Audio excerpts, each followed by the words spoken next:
Radio Clarín. Radio Clarín de Colombia.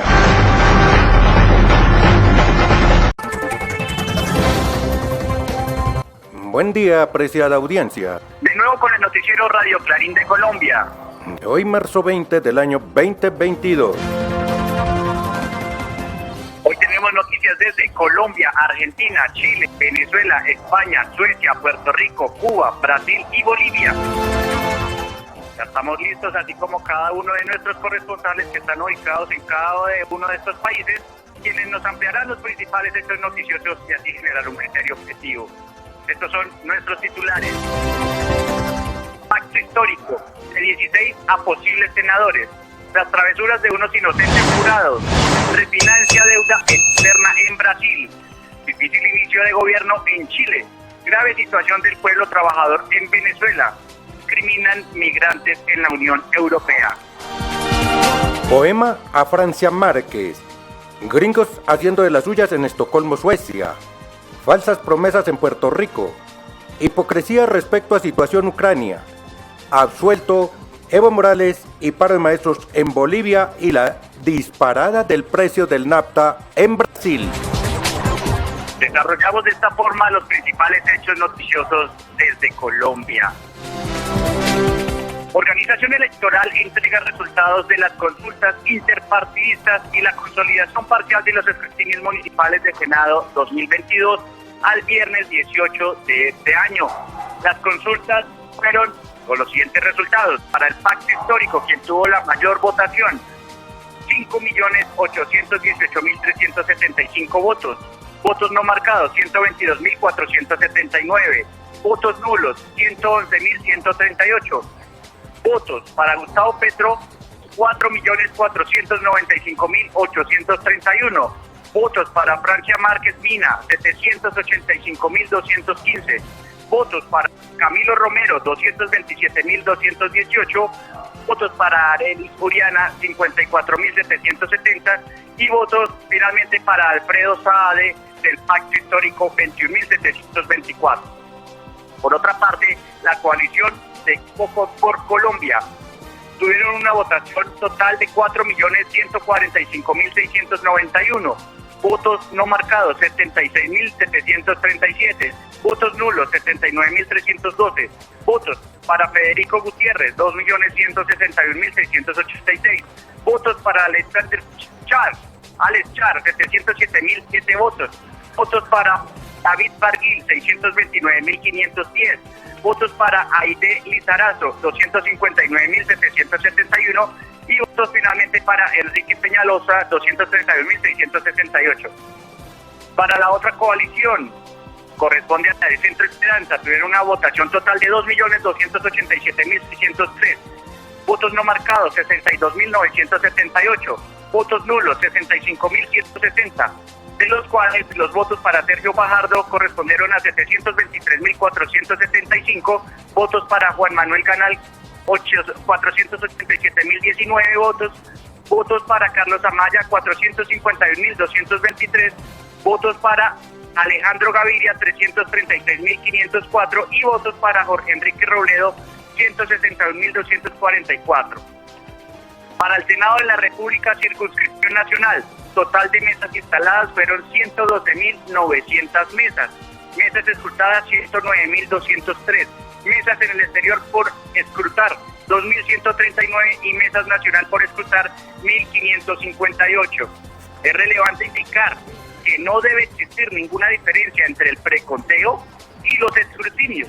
Por eso, desde Clarín de Colombia y Radio Clarín de Colombia, hacemos un llamado contundente sobre esas diferencias tan absurdas de los votos no registrados en el preconteo, que ha perjudicado principalmente al pacto histórico, que hasta incluso la misión de observación electoral más conocida como MOE manifiesta que es inexplicable que el pacto histórico no le transmitieran registro de votos en el 25% de las mesas. Esto no es una sola falta de capacitación a jurados de votación, como dicen por ahí. Aquí el registrador nacional Alexander Vega debe asumir toda la responsabilidad, no solo en los controles políticos. Si él sabe lo que significa que es la ética y profesionalismo, debe presentar de inmediato su carta de renuncia, ya que él fue el más quemado en las elecciones del pasado 13 de marzo. Se ha perdido toda la credibilidad por parte de los ciudadanos colombianos y del exterior. Imagínense este garrafal error que se está cometiendo. Sumarle a ello que las elecciones presidenciales que se desarrollarán dentro de poco, que vamos a tener en Colombia, se van a desarrollar el 29 de mayo de este año. Y no tenemos ninguna garantía de que los conteos sean reales sobre cada uno de los votos que nosotros depositemos. Aquí llamamos a la ciudadanía a estar vigilante para que no nos vayan a robar las elecciones. Estamos apoyando efectivamente a Gustavo Petro en el pacto histórico. Y así, los de extrema derecha vaticinando desde hace mucho tiempo que en Colombia iba a haber fraude, entre comillas, eran ellos los que estaban gritando porque según eso Petro en España se había reunido con quienes estaban encargados de contabilizar los votos. Los que las hacen las sueñan que los demás las hacemos, ¿no? Y entonces por eso decían que necesariamente Petro iba a estar ganando en estas elecciones y mire cómo se las estaban enmochilando los boticos. ¡Ay, aquella señora que anda fuera de sus cabales! Y como en Colombia el criminal según el estrato social al que corresponda, sus delitos cambian de nombre. Resulta que para la MOE, que es la Misión de Observación Electoral en Colombia, informa que la registraduría cometió 3 errores, dice, aquí entre comillas los colocamos, en el conteo de votos de las elecciones legislativas, y que entre las fallas que tuvo el organismo electoral durante los comicios del pasado 13 de marzo en Colombia, estuvo el diseño de los formularios ECUA 14. Tras las denuncias que han hecho diversos grupos políticos sobre distintas fallas en el escrutinio de votos de las elecciones legislativas del pasado 13 de marzo, la directora de la Misión de Observación Electoral MOE, Alejandra Barrios, señaló en diálogo con algunos medios de comunicación, entre ellos su noticiero Radio Clarín de Colombia, que durante el conteo de sufragios se cometieron 3 grandes errores técnicos. Según la MOE, la primera falla en la que incurrió durante el conteo de votos fue que existió una falta de capacitación a los jurados por parte de la Registradora Nacional. Registraduría Nacional. Falla. Sin embargo, para el noticiero Radio Clarín de Colombia, aquí se puede estar tipificando el fraude electoral. Así, sin anestésico. ¿Por qué travesuritas? ¿Por qué no decir en mayúsculas que es fraude lo que pretende hacer el régimen colombiano, que friegue a una fuerza política que emerge como es el pacto histórico? Porque según la trazabilidad de las tales fallas, todas indican un mismo derrotero, y fue el de hacer perdedor al pacto histórico a como fuera, y ganadores a los de extrema derecha, como queda tipificado que en los informes o boletines por la noche del mismo 13, día de la elección, esta colectividad registraba votos para 17 senadores, cosa que al otro día, ya por arte de magia, se convirtieron el 17 en 16. Y ahora, en el escrutinio, no solo se recupera el senador número 17, sino que hasta los 19 senadores y con gran posibilidad de pasar de los 20, papá.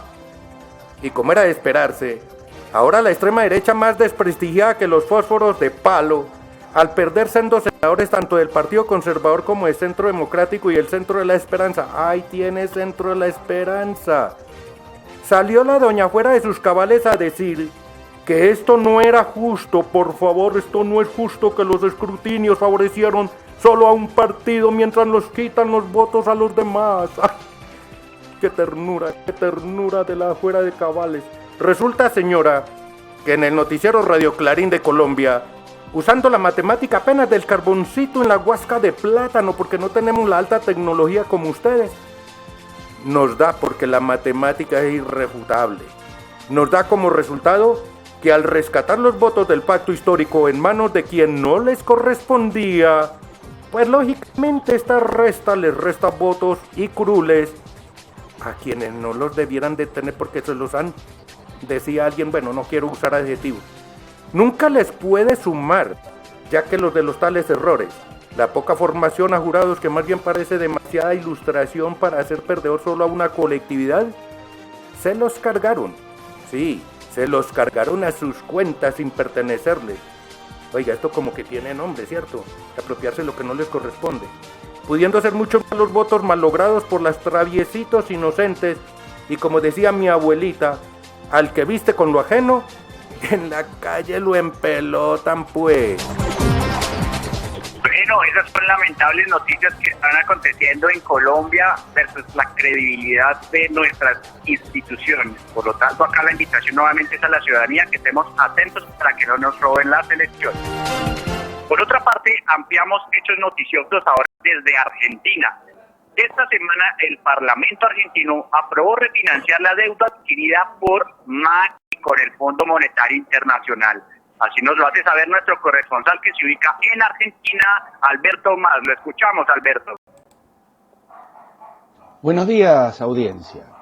Esta semana se aprobó en el Senado el acuerdo con el Fondo Monetario Internacional, acordando refinanciar la impagable deuda tomada durante la presidencia de Mauricio Macri, un personaje del establishment económico nacional que se desarrolló y enriqueció a costa del Estado Nacional y aliado indiscutible de las políticas norteamericanas.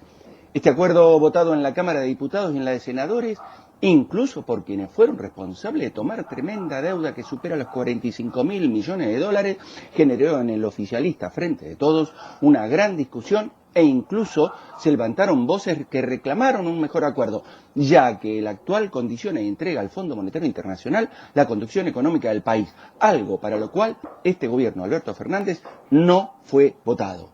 Las deudas se honran, pero las estafas se denuncian y se condenan, afirmó la senadora del Frente Nora Jiménez.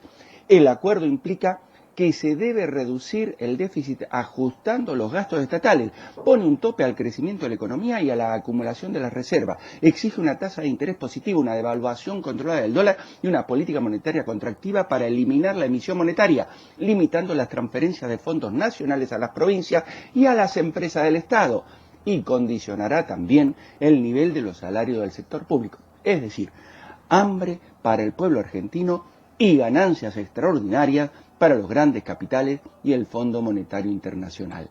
Desde el progresismo del Frente de Todos, en especial el kirchnerismo y la izquierda, se plantea que este gobierno no vino a administrar la crisis dejada por el gobierno conservador de Macri, que debería investigarse dónde fueron a parar esos capitales y mayoritariamente a la fuga de capitales y de divisas y negociado de los grupos económicos, y que el Fondo Monetario Internacional debería haber reconocido su responsabilidad al otorgar un crédito que no respetó sus estatutos, entregando un crédito político para que Macri gane las elecciones, y si las perdía, condicionar al nuevo gobierno, como ha ocurrido. El índice de precios al consumidor registró un alza mensual del 4,7% en febrero de 2022 y una variación interanual del 52,3%, una de las más altas del mundo. Esto no se resuelve con las políticas del Fondo Monetario. Desde Argentina, para Radio Clarín de Colombia, habló Alberto Más. Hombre, y es que esa deuda externa con el Fondo Monetario Internacional y con quien sea es precisamente la nueva forma de sometimiento a los pueblos. Esa es otra forma así, concreta, de invadir. Bienvenido Alberto Más de esas merecidas vacaciones que tuvo y de su paseíto por los distintos países del continente latinoamericano. Gracias, Alberto. Y nos vamos ahí cerquitica pues. Inicio de gobierno de Boric en Chile no ha sido muy fácil.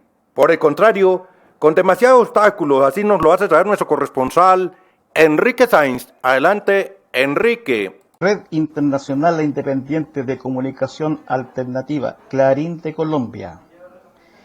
El inicio del gobierno de Gabriel Boric no ha sido fácil, sino lleno de hoyos en el camino. Si ya tenía suficiente con la demanda por retiro del 10% de los fondos de pensión, nuevamente, ante lo cual el gobierno se niega, después vino la mantención del estado de excepción en el norte de Chile por la hora migratoria. A eso se suma el intento de la ministra del Interior, Isquia Siches, por entrar a la comunidad mapuche de Temucuicui, lo cual no se pudo concretar, ya que ella fue recibida por 60 disparos al aire por parte de los comuneros. Pero si eso fuera poco, se ha instalado el debate sobre la sequía, la emergencia hídrica que afecta a casi el 50% de las comunas de Chile, partiendo desde el norte hacia el sur.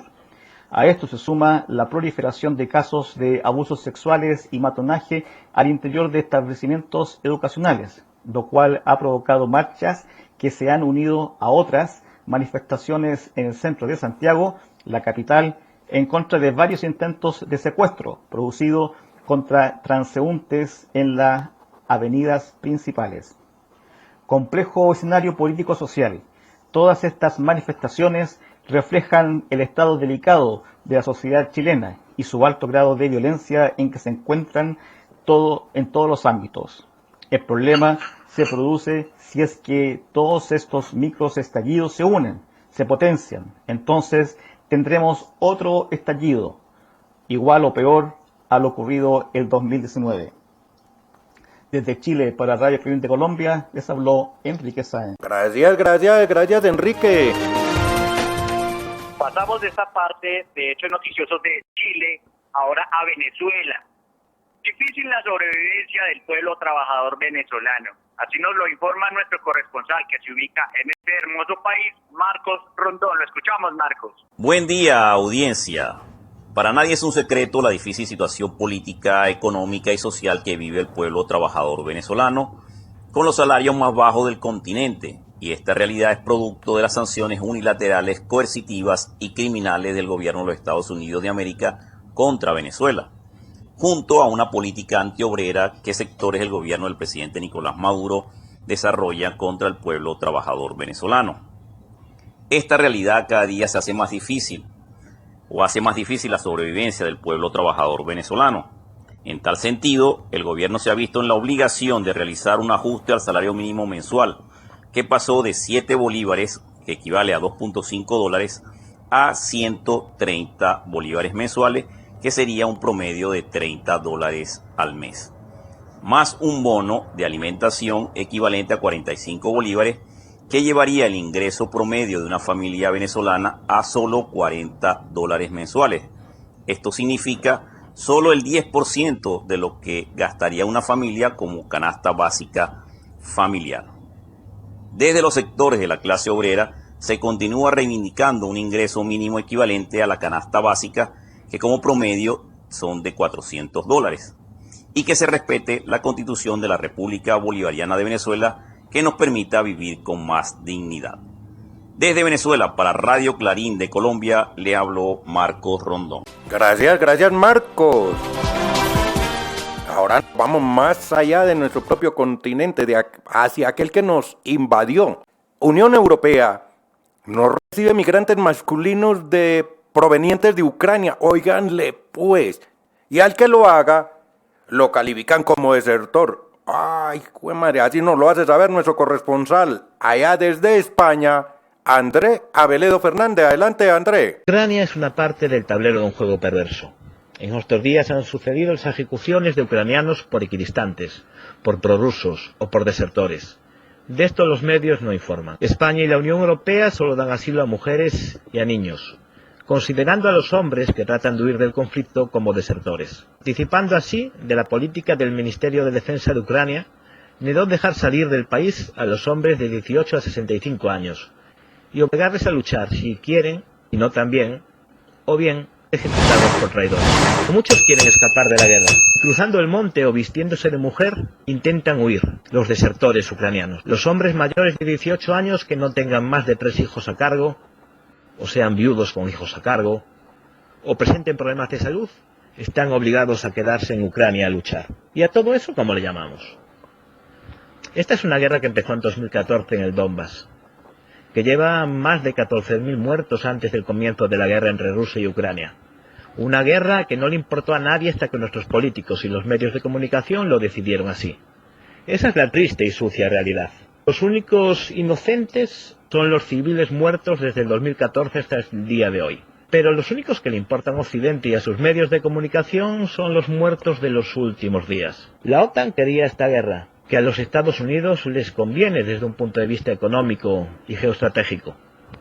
Ucrania se ha dejado usar para desestabilizar a Rusia, y ahora Zelensky trata de conseguir una tercera guerra mundial. Quiere hacer la guerra lo más larga y cruenta posible. Todo es beneficio para los Estados Unidos, una guerra lejos de sus fronteras, en Europa, y dos economías que quedarán maltrechas, la de la Unión Europea y la de Rusia. La Unión Europea será más dependiente de los Estados Unidos y se refuerza la OTAN, como siempre han querido los yanquis. Sus socios europeos pondrán ahora más dinero. Ucrania es solo el escenario para la OTAN, una parte del tablero geoestratégico, donde se juega la partida de quién va a gobernar el mundo. Ucrania y la Unión Europea son los tontos útiles de Estados Unidos. Mientras, China solo tiene que sentarse a mirar, no es su problema, y sacará beneficio también de este movimiento en el tablero. China apoyará a Rusia porque es un socio necesario para próximas batallas en el tablero geoestratégico y geopolítico mundial. Habrá un gran perdedor, que será Ucrania. Zelensky sigue defendiendo los intereses de la OTAN en la región. Sigue siendo un títere. Y la Unión Europea también pagará caro su vasallaje a Estados Unidos y a la OTAN. Aquí a este tipo de actitudes les llamamos los pagafantas. Desde el Estado español, para Clarín de Colombia, les habló Andrea Veledo Fernández. Y es que en la práctica, el régimen de Ucrania es el que tiene sometido, secuestrado a su propio pueblo. Porque analicemos. Moscú le ha abierto varios corredores humanitarios para que puedan migrar los que no quieran estar en Ucrania. Sin embargo, el régimen de Ucrania no se los ha permitido. Y de sobremesa, los únicos corredores que éste habilita, entonces no deja salir a los hombres, o sea, a la brava recluta a todos los hombres. Total, que no es cierto aquello del nacionalismo de los ucranianos por defender a su república o a su gobernante, al régimen ucraniano, fiel vasallo de los intereses de Norteamérica y de la Unión Europea. Déjenlo salir. Dejen salir a ver con cuánto se queda el señor de Ucrania y déjenlo salir también por los corredores humanitarios que ha definido previamente Moscú. Gracias, Andrea Veledo Fernández. Gracias, André. De hecho, noticiosos en el continente europeo, regresamos nuevamente a Colombia, específicamente Calarcá, porque luego de las expresiones de la ciudadanía y las votaciones este 13 de marzo, versos para Francia Márquez. Así nos lo hace saber nuestro corresponsal desde Calarcá, John Jairo Salinas. Lo escuchamos, John. Después de la enorme votación de Francia Márquez en la consulta del pacto histórico, con sus casi 800,000 votos, le dedico estos pequeños versos. Francia, eres un encanto. Francia, eres hermana del litoral, eres espejo de matiz abisal, embriago de piel negra azul. En Colombia escuchamos el trinar de tus olas, guardando su estrella en luna morena. Eres juntanza, eres rebeldía, eres rebelión de la paz con justicia social y alegría. Dura como los cueros del tambor, eres suave como la brisa del Pacífico, eres hongo solongo, Francia, eres borojó, labios de biche, dientes de coco, sos novia de los vientos, sos novia de Bencos Biojó, pargo rojo, eres chontaduro, eres amor del negro puro. Desde Calarcá, Quindío, para Radio Clarín de Colombia, John Jairo Salinas. Porque no solamente tenemos a un corresponsal, también tenemos un escritor, un declamador de poemas y también un analista de la geopolítica nacional e internacional como es nuestro corresponsal John Jairo Salinas. Gracias, John Jairo. Tripulantes del buque de guerra gringo, hoy en Estocolmo, como aquella vez cuando de Estados Unidos a Cartagena, mi querida República de Colombia, óiganle lo que hacen los mariners. No solo amedrentan a la población sueca, sino que a prostituir a las muchachas, oiga pues, a aquellas mujeres que están por allí en desgracia por la guerra. Los gringos desde Estocolmo están haciendo de las suyas. Así nos lo hace saber nuestro corresponsal, José Cheo Sánchez. Adelante, José Cheo. Buen día, audiencia, amigos y amigas. El buque de guerra estadounidense USS Forrest Sherman, que ahora se encuentra en Estocolmo, no vinieron solo a amedrentar a la población sueca, que ya tiene bastante, con envío de material bélico a los neofascistas ucranianos, sino que también con algunas de las mujeres ucranianas que se están prostituyendo en Estocolmo y por tal motivo querían solidarizarse, entre comillas, algunos de esos militares gringos y fueron arrestados anoche bajo la sospecha de comprar sexo. El arresto tuvo lugar en un burdel en el apartamento de la zona de Estelhalm. Se dice que las mujeres prostituidas son de Ucrania, según Simon Hekström, un oficial de la policía especializada en la prostitución y el tráfico de personas con fines sexuales. Actualmente hay muchos anuncios de prostitución con mujeres ucranianas y es de recordar que en Suecia está prohibida la compra de sexo. Para Radio Clarín de Colombia, les habló José Cheo Sánchez desde Suecia. Bueno, y ahora gracias José Cheo Sánchez. Emisoras boricuas en Puerto Rico publicaron el 14 de marzo mensaje en el que anunciaban esa nueva, entre comillas, era para Puerto Rico, que no es así.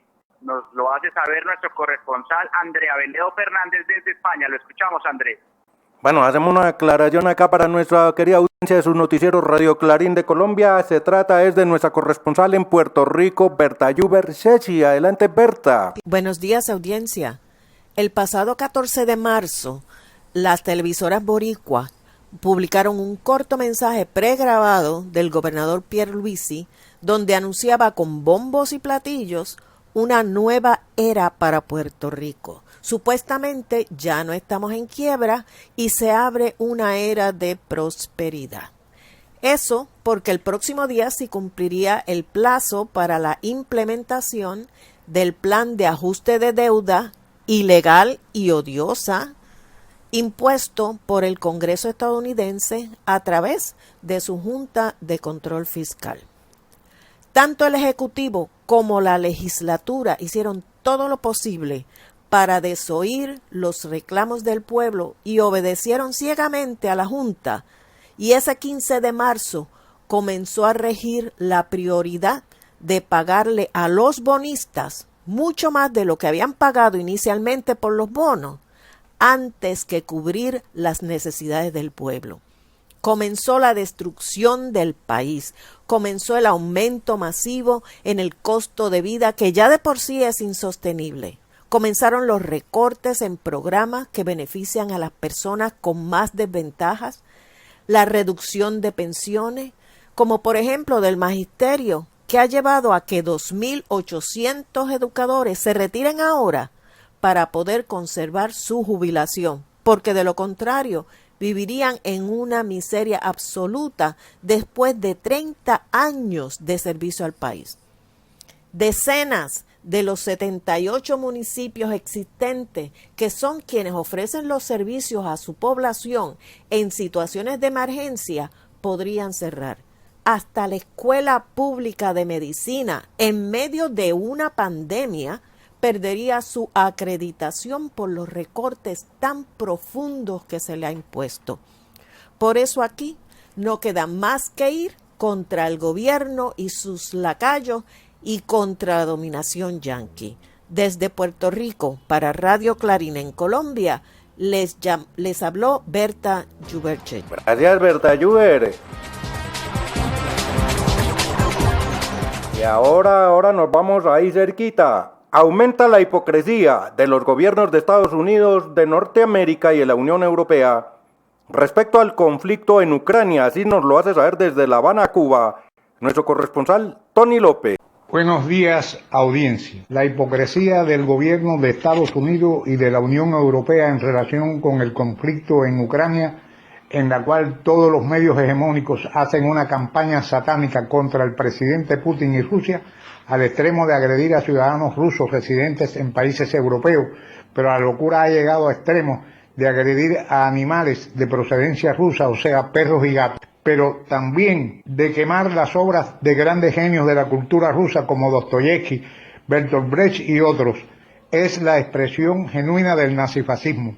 En medio de las duras sanciones contra Rusia, los pueblos de Europa, Estados Unidos y América están sintiendo como el alto costo del gas, gasolina, diésel, a tal extremo que al gobierno de Biden no le ha quedado otra alternativa que acudir al gobierno del presidente Maduro para comprar petróleo venezolano. Una verdadera humillación para el gobierno de los Estados Unidos, que siempre reconoció al payaso de Guaidó. Con esa decisión de enviar una delegación de alto nivel a reunirse con el presidente Maduro, queda demostrada la falacia de Estados Unidos y la Unión Europea de reconocer al genuino presidente de Venezuela. No es descartable que junto a las gestiones del petróleo, la delegación enviada a hablar con Maduro pretenda socavar la alianza ruso-venezolana, pero no, Maduro puso condiciones como levantar las sanciones ilegales, devolver el patrimonio robado y respetar la independencia, y en ningún caso reducir el apoyo al pueblo ruso y a su gobierno.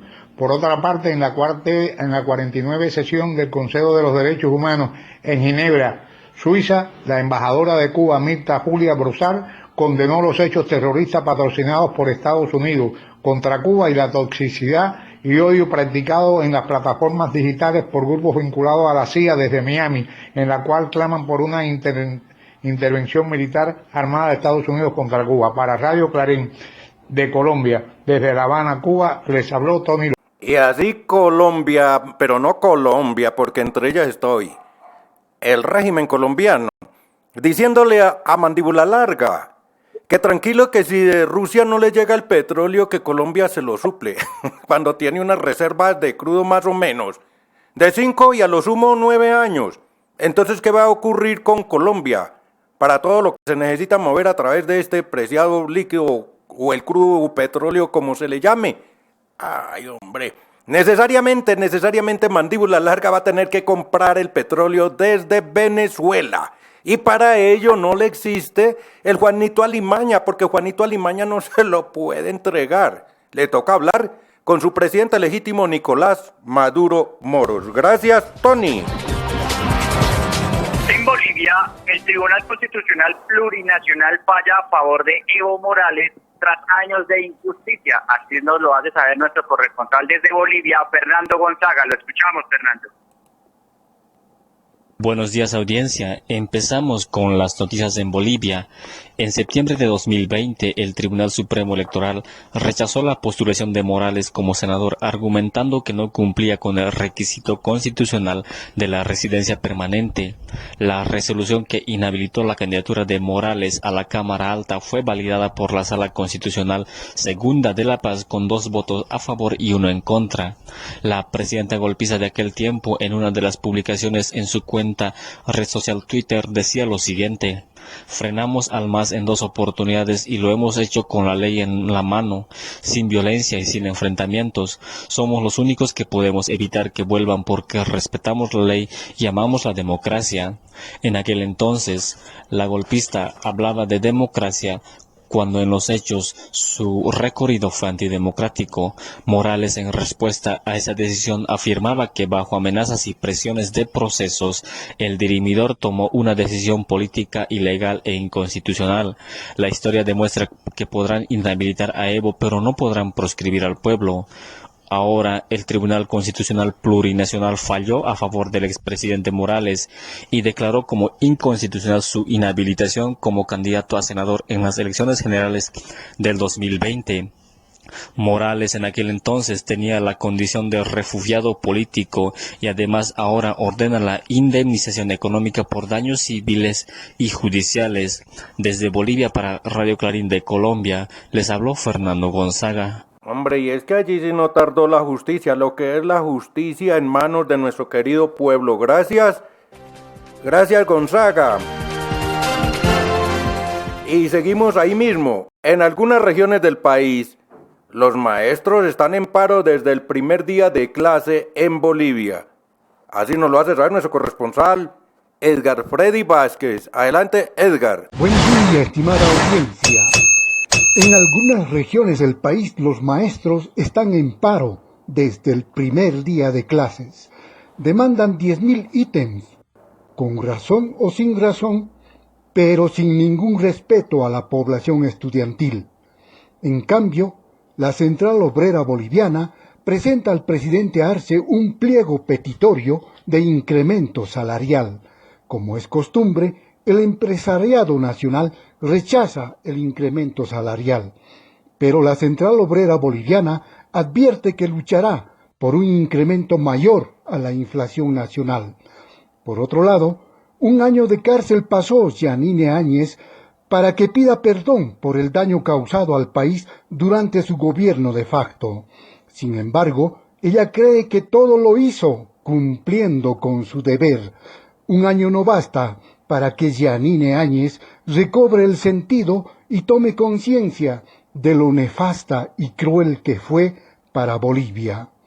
Y al presidente Arce no le fue bien como pensaba en el tema marítimo en la toma presidencial de Chile por Gabriel Boric. La supuesta izquierda actual, por algo es que se denomina progresista, disimulando su apego al neoliberalismo teñido de colores feministas LGBTI. ¿Será posible que cambien los rumbos con el conflicto en Ucrania? Pero el camino hacia la comunidad de los pueblos continúa. Desde Bolivia, para Radio Clarín de Colombia, les habló Edgar Freddy Vázquez Palenque. Hombre, y es que esto ya puede ser un campanazo de para dónde está apuntando Boric. Es que desde que fue elegido, ¿por qué tenía que haber aceptado aquella invitación del Piñera a ir disque a presentárselo por allá en Europa a otros gobernantes? Hombre, la extrema derecha es que llevando de la mano al de izquierda. Cuando el rico invita al pobre a su cena, no es para participarlo de su comida, olvídese papá, es para merendeárselo a él también. Gracias, Edgar Freddy Vázquez. Continuamos con hechos noticiosos ahora desde Brasil. Les informamos desde Radio Clarín de Colombia. La disparada especulativa del precio de nafta y derivados en ese hermoso país suramericano que es Brasil. Así nos lo hace saber nuestro corresponsal Bruno Lima Rocha. Lo escuchamos, Bruno, a su mejor estilo. Olá a todas y todos, un saludo desde el sur de Brasil para oyentes del Clarín de Colombia. Esta va a ser corta y seguimos con el drama de la nafta, diésel, gasoil y los derivados de combustible. La situación es así. Petrobras está produciendo el 75% de su petróleo desde el presal. Todavía tenemos nacionalizada en la cadena de valor de extracción y refino al 93%. Mientras la mayor refinería de Noreste, para que ustedes se ubiquen, estados importantes como Bahía, Pernambuco, pertenece a esta región, la vendieron para el Fondo de los Emirados, el Fondo Mubadala. Y esta gente exige la paridad de precios internacionales. Lo mismo pasa con los accionistas minoritarios en Nueva York. Por lo tanto, ¿qué grado de discurso se puede difundir para hacer pasar como válida una situación que es así? Coche privado, carro particular en Brasil, hoy por hoy, tanque lleno, se come el 25% del sueldo básico. Yo voy a repetir. Y a cada 4 reales que el laborante recibe con su sueldo básico, uno va para poner nafta en su coche, si tiene coche. Para el Clarín de Colombia, Bruno Lima Rocha. Gracias, apreciado Bruno. Y así, querida audiencia, hemos llegado al final de esta emisión. Hasta el próximo día. Radio Clarín. Radio Clarín de Colombia.